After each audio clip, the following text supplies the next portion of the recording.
In the 1800s, a severe drought threatens the survival of the community.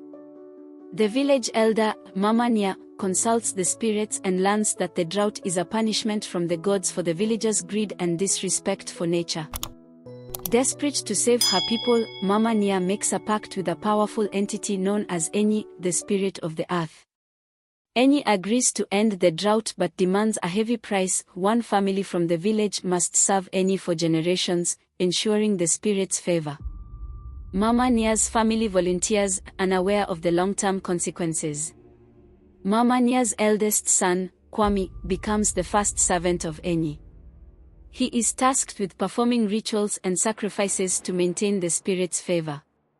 Though the drought ends, Kwame's life becomes a cycle of servitude, and the family's prosperity is tied to Enyi's whims. In the early 1900s, during the colonial era, Kwame's descendants continue to serve Enyi. The family thrives materially but remains spiritually bound. Amina, Kwame's great-granddaughter, begins to question the pact, noticing how the family's fortunes rise and fall with Enyi's mood.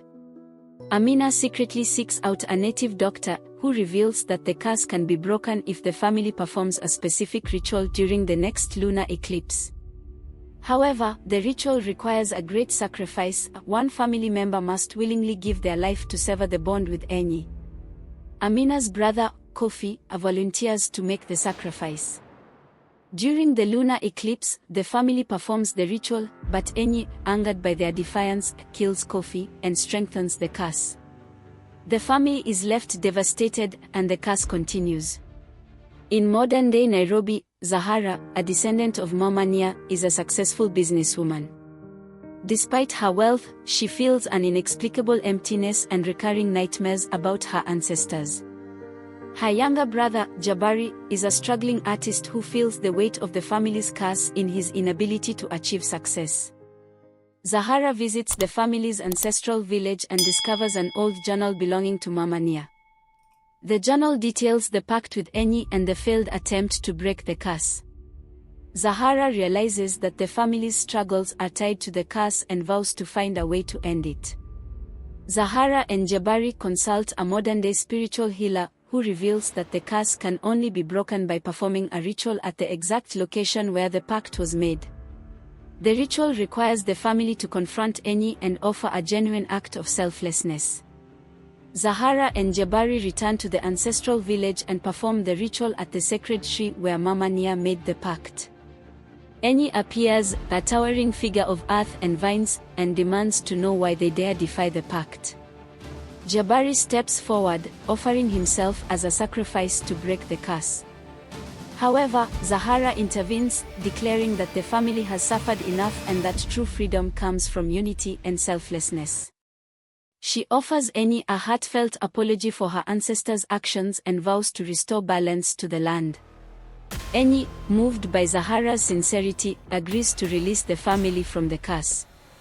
The spirit vanishes, and the sacred tree blossoms with new life. Zahara and Jabari feel a profound sense of relief, knowing that the curse is finally broken. Zahara and Jabari return to Nairobi, their lives transformed. However, strange occurrences begin to plague them: whispers in the night, shadows moving on their own, and vivid nightmares of their ancestors. One night, Zahara is awakened by a cold presence in her room. She sees the ghostly figure of Mama Nia, her ancestor, standing at the foot of her bed. Mama Nia's face is filled with anger and sorrow as she whispers, "You have doomed me." Zahara wakes up in a cold sweat, unsure if it was a dream. Jabari, working late in his studio, experiences a similar encounter. Mama Nia appears in one of his paintings, her eyes glowing with rage. She tells him, "The curse you broke has brought chaos to the afterlife. You must restore it." Jabari is shaken but tries to dismiss it as exhaustion. Zahara and Jabari consult the spiritual healer who helps them break the curse. The healer reveals that Mama Nia's spirit is trapped in the afterlife, suffering because the curse was her anchor to the mortal world. By breaking it, they severed her connection, leaving her vulnerable to darker forces. The healer warns that Mama Nia will stop at nothing to restore the curse. Mama Nia's spirit begins to manifest more aggressively. Zahara's conservation projects are sabotaged, and Jabari's art studio is vandalized. The siblings realize that Mama Nia is not just a ghost but a vengeful force determined to reclaim her place in the family's destiny. Zahara and Jabari return to the ancestral village, hoping to find answers.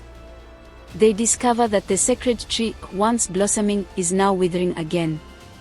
The villagers speak of strange occurrences, crops dying, livestock disappearing, and whispers in the wind. Mama Nia's spirit appears, her form more menacing than before, and demands that they restore the curse. The siblings uncover an ancient scroll hidden in Mama Nia's heart. It reveals that the curse was not just a punishment but a protection.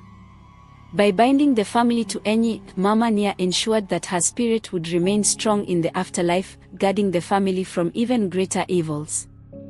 Breaking the curse unleashed these evils, then Mama Nia's spirit is now fighting to restore balance. Zahara and Jabari realize that the only way to save their family and Mama Nia's spirit is to restore the curse. They consult the spiritual healer, who warns them that doing so will bind them to Enyi once more. The siblings debate the decision, torn between their freedom and their duty to their ancestors. Zahara and Jabari perform the ritual to restore the curse.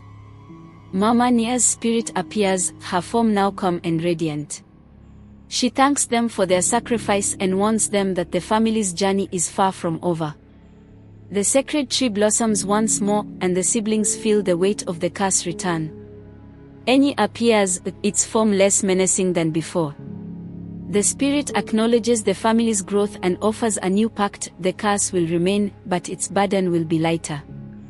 Zahara and Jabari agree, knowing that their family's legacy is worth preserving. Zahara and Jabari return to Nairobi, their lives forever changed. Zahara continues her conservation work, now with a deeper connection to the land, while Jabari's art reflects the family's journey. They teach their children about the importance of balance, sacrifice, and honoring their ancestors. Zahara and Jabari are in Nairobi, settling into their new lives. One night, Zahara has a vivid dream where Mama Nia's spirit appears, her form glowing faintly. Mama Nia tells Zahara, the balance is fragile. One of you must come with me to the afterlife to protect our lineage. Zahara wakes up in a cold sweat, unsure if it was a dream. The next day, Jabari is working on his mural when he feels a cold presence behind him. He turns to see Mama Nia's spirit, her expression urgent. She repeats her plea, one of you must come with me. The afterlife is in turmoil, and our family's future depends on it. Jabari is shaken but tries to dismiss it as exhaustion. Zahara and Jabari meet to discuss their encounters. They realize that Mama Nia's spirit is serious and that the family's legacy is at stake. They debate who should go, each offering to take on the burden. The siblings decide to consult the spiritual healer for guidance. The spiritual healer listens to their story and warns them that journeying to the afterlife is dangerous. The spirit world is not for the living, she says. If you go, you may not return. However, she agrees to help them prepare for the journey, performing a ritual to open a portal to the afterlife. Zahara and Jabari stand before the sacred tree in their ancestral village. The spiritual healer performs the ritual, and a glowing portal opens, revealing a shadowy, otherworldly landscape. Mama Nia's spirit appears, urging them to hurry. Zahara steps forward, insisting that she will go, but Jabari argues that he should be the one. Before they can decide, the portal begins to close. In a moment of desperation, Zahara pushes Jabari aside and steps through the portal. Zahara finds herself in a surreal, dreamlike version of the ancestral village. The sky is a swirling mix of colors, and the ground glows faintly. Mama Nia's spirit guides her, explaining that the afterlife is in chaos because of the broken curse. You must help me restore balance, Mama Nia says. But beware, there are forces here that will try to stop you. Zahara and Mama Nia encounter shadowy figures, lost souls who are angry and confused. Mama Nia explains that these souls were once part of the family's lineage but were forgotten over time. Zahara must help them find peace by performing a ritual of remembrance. As Zahara performs the ritual, a dark force emerges, a powerful spirit that opposes Mama Nia. The spirit claims that the family's curse was never meant to be broken and that Zahara's presence in the afterlife is disrupting the natural order. Zahara stands her ground, declaring that she will do whatever it takes to protect her family. Mama Nia reveals that the dark force is an ancient ancestor who betrayed the family long ago. He seeks to destroy our lineage, Mama Nia says. You must confront him, but you cannot do it alone. As Zahara prepares for the final confrontation.